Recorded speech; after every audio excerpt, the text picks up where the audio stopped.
Idoy. Andito tayo ngayon, pupunta tayo sa palengke. Bibili tayo ng protas. Yan, naglalakad tayo. Dandahan lang tayo kasi madulas.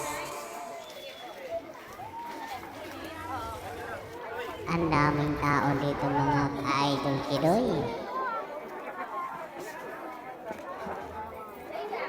Ang mahirap lang dito mga idol Kidoy, pag pupunta ka dyan, wala kang pera, wala kang dala pa uwi.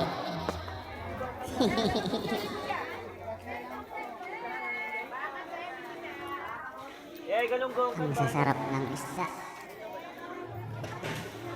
Ayan, shoutout sa aking mahal. Mag-ingat ka lagi dyan sa ibang bansa. I love you.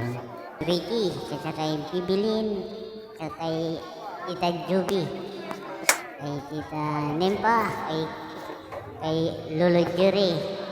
Ayan, shoutout po.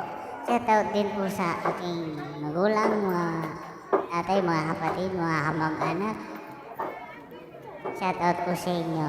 Ingat po kayo lagi kasi maulan. I love you all.